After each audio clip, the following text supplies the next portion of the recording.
Welcome students, welcome to our next video of learners hub. इसमें हम पढ़ाएंगे बच्चों आपको क्लास 10 मैथमेटिक्स का जो हम चैप्टर पढ़ रहे थे, चैप्टर नंबर 2 पॉलिनोमियल्स, उसे हम कंटिन्यू करेंगे। जैसे कि बच्चों हमने कल बात की थी आपका पॉलिनोमियल्स के बारे में, उनके बेसिक स्ट्रक्चर क्या होता है उसके बारे में, और बेसिक रूल्स और प्रॉपर्टीज़ क्या होती हैं उनके बारे में। आज हम बच्चों बात करेंगे ग्राफ के बारे में। किसके बारे में बच्चों बात करेंगे? ग्राफ के बारे में। हमने कल बताया भी था आज हम ग्राफ पढ़ेंगे। बच्चों ग्राफ पढ़ने से पहले आपको दो तीन चीजें समझनी है कि हमें तीन टाइप के पॉलिनोमियल के ग्राफ पढ़ने हैं अभी। एक तो लीनियर, ठीक है बच्चों, एक quadratic, and third is cubic. Okay बच्चों, लीनियर आप क्लास 8th में 9th में पढ़ चुके हैं, कोई दिक्कत नहीं है। क्वाड्रेटिक क्यूबिक आपको इस क्लास में अच्छे से समझाया जाएगा। इजी है, कोई हार्ड पार्ट नहीं है इनका, सिर्फ आपको बेसिक पढ़ना है, इन डेप्थ नहीं जाना है। ठीक है बच्चों, सबसे पहले हम लीनियर का आपको बेसिक में आपको बता देता हूँ। लीनियर पॉलिनोमियल के ग्राफ का बेसिक क्या होता है। ठीक है बच्चों, कोई भी हम एक लीनियर इक्वेशन ले लेते हैं। मान लीजिए हम ले लेते हैं y equals to 7x minus 3। ठीक है बच्चों, कोई दिक्कत तो नहीं है इसमें, कोई परेशानी तो नहीं है। ठीक है, कोई भी ग्राफ बनाने से पहले हमें उसके कोऑर्डिनेट्स जानने होते हैं बच्चों। क्या जानने होते हैं? कोऑर्डिनेट्स, है ना बच्चों। कोऑर्डिनेट्स निकालने का क्या तरीका होता है? बहुत इजी है। आप क्या करते हैं, छोटी सी टेबल ड्रॉ करते हैं। ठीक है बच्चों, ध्यान रखिएगा कोई भी ग्राफ बनाने के लिए कम से कम आपको 3 कोऑर्डिनेट निकालने पड़ेंगे मिनिमम। मैक्सिमम आप चाहे 50 निकाल लीजिए, 100 निकाल लीजिए, इट डिपेंड्स आपके पास कितना टाइम है, कोई दिक्कत नहीं। ठीक है ना बच्चों, but linear polynomial, linear equation का ग्राफ बनाने के लिए आपको मिनिमम 3 कोऑर्डिनेट चाहिए। ठीक है बच्चों, एक्स एंड वाई। कोऑर्डिनेट कैसे निकलते हैं वो देख लीजिए। हम क्या करते हैं बच्चों, सबसे पहले हम एक्स की जगह वैल्यू पुट करते चलते हैं। ओके, फॉर एग्जाम्पल हमने यहाँ एक्स की जगह पर हमने क्या करा, 7 इंटू 0 पुट कर दिया -3। तो ये क्या हो गया, 0 माइनस 3 इक्वल्स टू -3। तो x अगर 0 है तो y क्या आया, -3, क्योंकि इक्वल टू y है। ओके, x की जगह 1 पुट करते हैं। 7 multiply by 1 -3, 7 minus 3 equals to 4। कोई दिक्कत तो नहीं बच्चों, तो ये क्या हो गया 4, कोई परेशानी नहीं। ठीक है बच्चों, अब क्या करेंगे, हम क्या करते हैं -1 पुट कर लेते हैं, कोई दिक्कत नहीं। तो क्या हो गया 7 मल्टीप्लाई बाय -1 -3, -7 -3 इक्वल्स टू -10। तो ये हो गया -10। ठीक है बच्चों, तो होता क्या है बच्चों, लीनियर इक्वेशन में मैं आपको यहाँ पर बच्चों ग्राफ प्लॉट करना नहीं सिखाऊंगा मैं। ठीक है ना, वो मैं मान के चल रहा हूँ कि आप सभी को आता होगा। प्लॉट करने में होता क्या है, मैं आपको बेसिक एक बता देता हूँ। आप ड्रॉ करते हैं, ये होता है y एक्सिस, ये y डैश यानी नेगेटिव वैल्यूज आएंगी इधर। ये होता है x एक्सिस, ये होता है x डैश। ठीक है बच्चों, अब इसमें समझा देता हूँ, मैं आपको बेसिक एक ओवरव्यू दे देता हूँ। ये जो पॉइंट है बच्चों, इसे लिखते हैं हम O। O का मतलब होता है ओरिजिन। इसके जो कोऑर्डिनेट होते हैं वो होते हैं बेटा 0,0। क्या कोऑर्डिनेट होते हैं? 0,0, यानी x भी यहाँ पर 0 होता है एंड y भी यहाँ पर 0 होता है। उसके बाद कैसे करते हैं, यहाँ से हम इंक्रीज करते चलते हैं 1, फिर 2, फिर 3, फिर 4, 5 एंड सो ऑन। ऐसे इधर -1, -2, -3 एंड सो ऑन। इधर 1, इधर 2, -1, -2, -3 एंड सो ऑन। ठीक है बच्चों, अब जैसे यहाँ पर बोला गया कि यहाँ पर जब x 0 है तो y क्या होगा, -3। तो पहला कोऑर्डिनेट आपका कहाँ आ गया, यहाँ आ गया। अब उन्होंने बोला x अगर 1 है तो y क्या होगा, सॉरी यहाँ पर क्या है बच्चों, x 0 है तो y -3। ये है बेटा पहला पॉइंट। ठीक है ना, ये क्या है 0, -3 है ना। आगे इन्होंने बोला x, और दूसरा पॉइंट क्या है, -4। अब -4 हम मान लेते हैं, लेट कर लेते हैं, सॉरी 4 लेट कर लेते हैं इधर। ये 3 हो गया और ये 4 हो गया। ठीक है ना बच्चों, ये y एक्सिस हो गया। तो ये हो गया, ये कोऑर्डिनेट हो गया बच्चों 1, और यहाँ ये हो गया 1,4। ठीक है ना बच्चों, तो इस तरीके की क्या होती है, बस हमें एक चीज ध्यान रखनी है कि लीनियर पॉलिनोमियल में हमेशा बेटा स्ट्रेट लाइन ही आती है, चाहे ऐसे आए चाहे ऐसे आए, कैसे भी आ जाए। मान लीजिए ये आपका ग्राफ है, इसमें ये भी लीनियर पॉलिनोमियल है, ये भी लीनियर है, ये भी लीनियर है, ये भी लीनियर है। ठीक है ना बच्चों, ये लीनियर पॉलिनोमियल है, सारे क्या है, लीनियर पॉलिनोमियल के ग्राफ हैं। लीनियर पॉलिनोमियल में हमेशा स्ट्रेट लाइन ही आती है, इस चीज को ध्यान रखिएगा। ठीक है बच्चों, ओके। अब लीनियर पॉलिनोमियल के आगे हम समझते हैं क्वाड्रेटिक पॉलिनोमियल। क्या समझते हैं बच्चों, क्वाड्रेटिक पॉलिनोमियल। ये आपके लिए बहुत जरूरी है। ठीक है बच्चों, क्यों जरूरी है वो भी मैं आपको बता देता हूं, क्योंकि बच्चों इससे क्वेश्चन आपको मिलते ही मिलते हैं। क्वाड्रेटिक, ठीक है बच्चों, क्वाड्रेटिक पॉलिनोमियल में नॉर्मली क्या होता है, जो ग्राफ हमारा जो ड्रॉ होता है होता तो प्लॉट ग्राफ एक्सिस पर ही है, एक्स एक्सिस वाई एक्सिस पर जो प्लॉट होता है उसी पर होता है नॉर्मली आपका, बट इस पर बनता क्या है वो देखने वाली बात है, ठीक है ना बच्चों। तो इस पर मैं आपको एक छोटा सा ग्राफ मैं आपको बना के दिखा देता हूँ, फिर आपको उसके एग्जाम्पल में कई सारे दूंगा, ठीक है। एक बेसिक ग्राफ हम ले लेते हैं। ये बच्चों क्वाड्रेटिक इक्वेशन का ग्राफ होता है। इस चीज को हम कहते हैं पैराबोला। क्या कहते हैं? पैराबोला, ठीक है ना बच्चों। अब इसमें क्वाड्रेटिक इक्वेशन में 4 तरीके के ग्राफ बच्चों बन सकते हैं, सॉरी और ज्यादा बन सकते हैं, 6 तरीके के ग्राफ बनेंगे। 4 तो आपका बेसिक है, 2 एक्सटर्न है, ठीक है बच्चों। 6 टाइप्स के ग्राफ बन सकते हैं। कितने तरीके के बन सकते हैं बच्चों? 6 तरीके के, ठीक है। मैं आपको बताता हूं कैसे। 3 तरीके के जो ग्राफ है वो तो बनेंगे पैराबोला जो अपवर्ड डायरेक्शन में खुलता है, ठीक है। और 3 आपके बनेंगे पैराबोला जो डाउनवर्ड डायरेक्शन में खुलता है बच्चों, ठीक है। मैं आपको बता देता हूं कैसे। 3 अपवर्ड वाले है ना बच्चों, और 3 हो गए आपके डाउनवर्ड वाले। समझ गए बच्चों? इसमें कोई दिक्कत वाली बात नहीं है, इजी है समझने में, ठीक है। अब समझिए होता क्या है बच्चों, सिचुएशन कैसी कैसी होती है। पहले आप क्वाड्रेटिक इक्वेशन की जनरल फॉर्मेट देख लीजिए कैसा होता है। A X square plus B X plus C, ठीक है बच्चों, ये आपका इक्वेशन होती है। इस फॉर्मेट में आपको इक्वेशन क्वाड्रेटिक की मिलेगी, ठीक है बच्चों। अब इसमें समझते हैं होता क्या है। सबसे पहला ध्यान रखिएगा, जब भी अपवर्ड डायरेक्शन में होगा, किस डायरेक्शन में होगा? अपवर्ड डायरेक्शन में, हमेशा ध्यान रखिएगा ए ग्रेटर देन 0 होगा, ए हमेशा 0 से बड़ा होगा, और डाउनवर्ड डायरेक्शन में ए हमेशा 0 से छोटा होगा। ये हमेशा ध्यान रखिएगा, आपको देख के ही समझ में आ जाएगा। एग्जाम्पल लिख लेते हैं। मान लीजिए हमारे पास एक इक्वेशन है, कोई भी हम एक इक्वेशन ले लेते हैं, -3x square plus 2x minus 1। अब इस फॉर्मेट से अगर हम इसे रख के देखें तो y equals to A X square plus B X plus सी।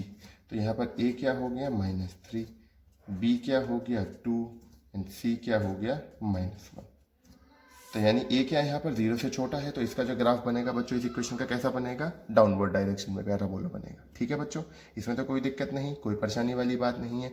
ये 2 चीज़ें आपको बेसिक अगर समझ में आ गई हो तो फिर इसके टाइप्स में आपको बताता हूँ, ठीक है बच्चों। देखिए हम आपको ग्राफ के हिसाब से ही बताएंगे बच्चों, ग्राफ के अकॉर्डिंगली बनाते चलेंगे हम, ठीक है ना बच्चों। सबसे पहले फर्स्ट टाइप जो है टाइप 1 में क्या है बच्चों? ऐसी इक्वेशन जिसके 2 डिस्टिंक्ट फैक्टर हो। क्या हो बच्चों? Distinct factor. ऐसी इक्वेशन के ग्राफ कैसे बनेंगे मैं आपको दिखा देता हूं, दोनों ग्राफ बना के दिखाऊंगा बच्चों यहाँ पे, ठीक है ना। देखिए एक तो बनेगा कुछ ऐसा,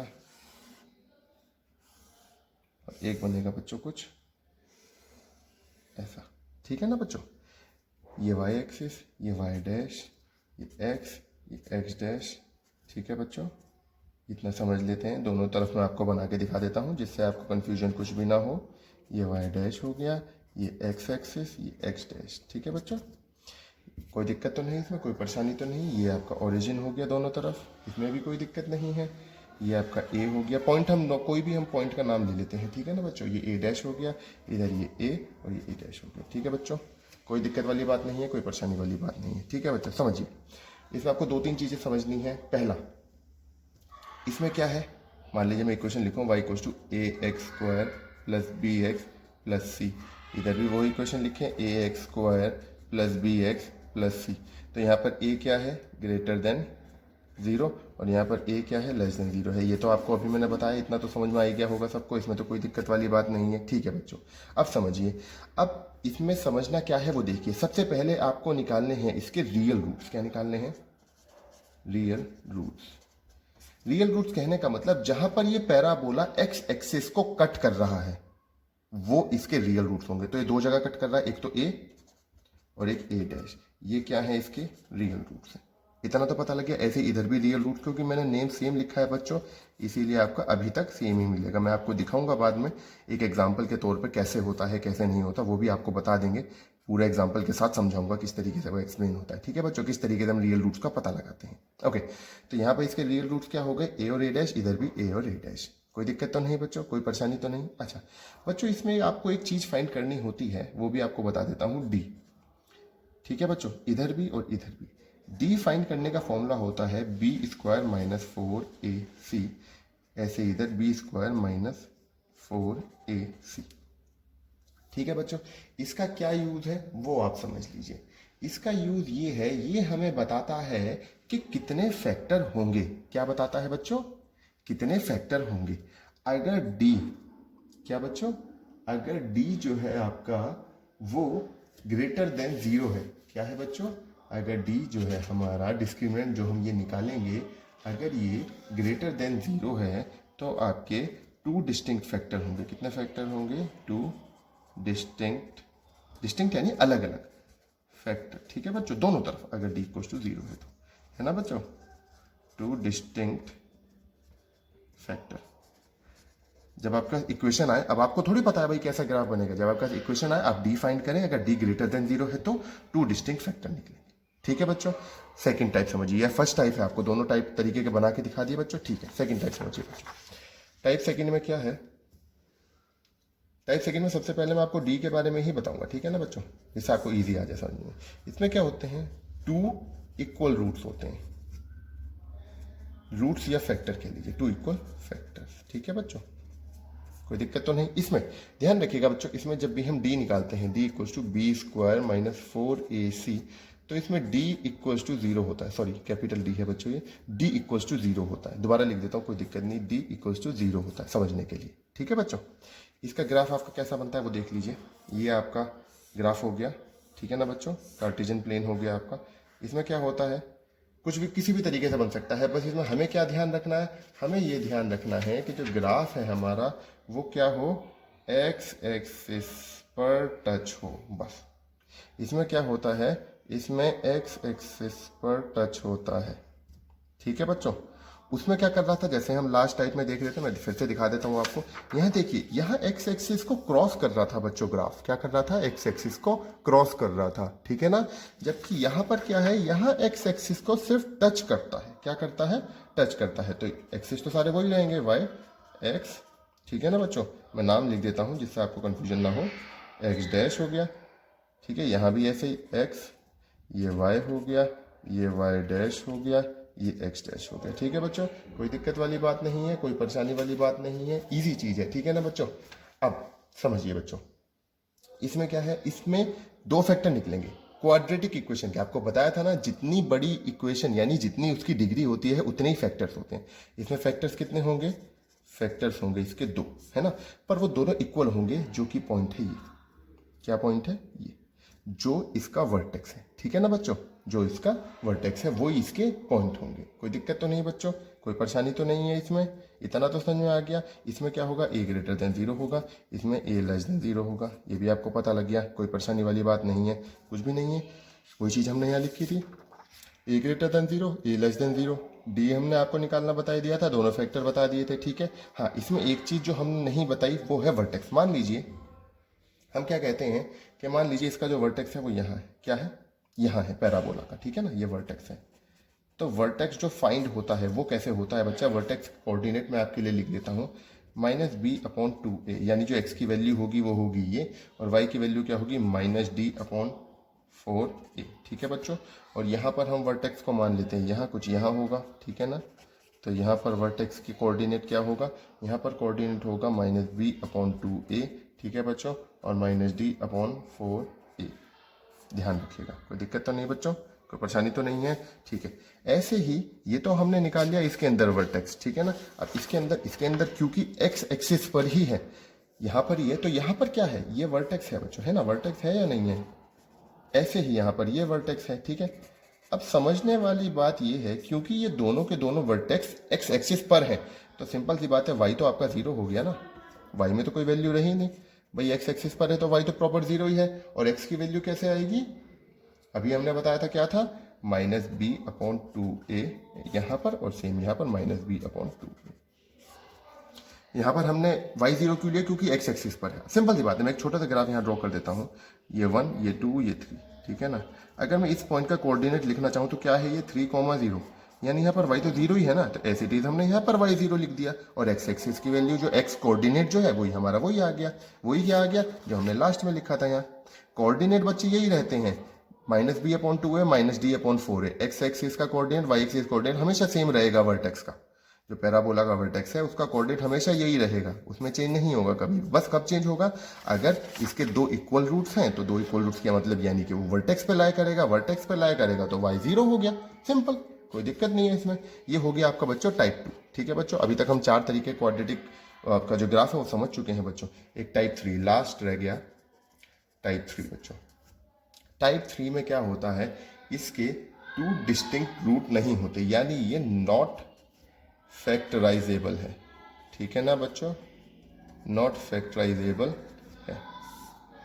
ठीक है, हम इसके रियल रूट्स नहीं फाइंड कर सकते बच्चों। क्या फाइंड नहीं कर सकते, रियल रूट्स फाइंड नहीं कर सकते। तो उस केस में समझिए इसमें क्या होगा, d लेस देन 0 होता है बच्चों, ये समझ लीजिएगा। d कैसे निकालते हैं, d equals to B square minus 4ac।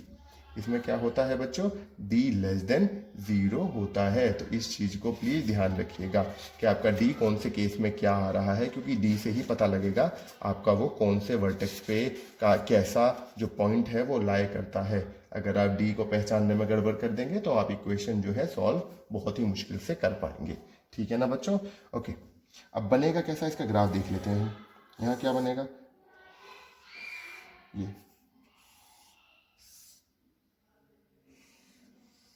अब आप देखिए, हमने लास्ट ग्राफ भी हमने बनाए थे वाई वाई डैश। मैं इसमें पहले बेटा कोऑर्डिनेट्स लिख देता हूँ, सॉरी इसके जो एक्स एक्सिस के नेम्स हैं वो लिख देता हूँ, एक्सिस के नेम।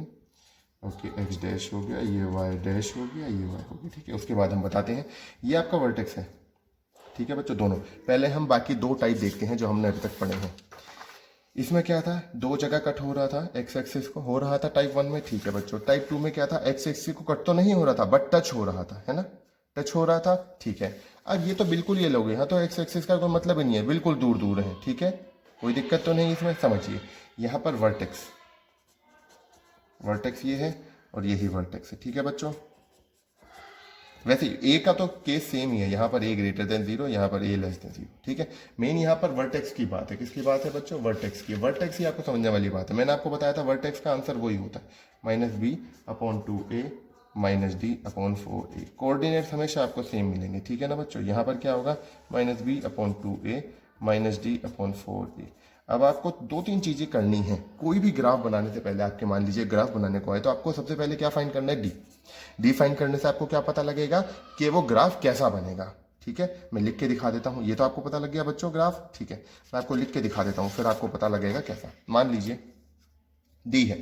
ठीक है बच्चों, आपने कोई क्वेश्चन आपके पास आया, कोई भी क्वेश्चन आया, मुझे नहीं पता, हम एग्जाम्पल हम कुछ भी एक ले लेते हैं। चलिए मान लीजिए y equals to minus 3x square plus 7x minus 2, ये ले लेते हैं। इसको डी फाइंड कीजिए सबसे पहले। डी का फॉर्मूला क्या होता है, बी स्क्वायर माइनस 4ac। ठीक है जी, यहाँ पर a क्या है लिख देते हैं, -3 है, b क्या है 7 है और c क्या है -2 है। ठीक है, सॉल्व कर लेते हैं यहाँ। तो b स्क्वायर 7 स्क्वायर -4 -3 और -2, यही तो है बच्चों। ठीक है, d equals to 49 minus 3 to the 6 4 the 24, minus minus plus और -24। ठीक है, तो d हो गया आपका 25, वो भी प्लस का, यानी d ग्रेटर देन क्या हो गया 0। तो हमारा किस टाइप में लाई करेगा, ये लाई करेगा फर्स्ट टाइप में। कहने का मतलब इसके क्या है, 2 डिस्टिंक्ट फैक्टर हैं। ठीक है बच्चों, 2 डिस्टिंक्ट फैक्टर हैं। तो आपका ग्राफ कैसे बनेगा, किसी भी तरीके से। अब हाँ, ये समझने वाली बात है, ये क्या है, यहाँ पर ग्रेटर देन 0 है, लेस देन 0 है, लेस देन 0 है बच्चों, है ना। तो आपका ग्राफ कैसा बनेगा, कुछ इस तरीके का बनेगा। अब वो थोड़ा इधर हो सकता है, थोड़ा इधर हो सकता है, ये तो सिर्फ मैं आपको एग्जाम्पल की तरह से समझा रहा हूँ बच्चों। ठीक है ना, X dash sorry Y and Y dash और इधर एक्स एंड एक्स डैश। ठीक है बच्चों, इतना समझ में आ गया आपको।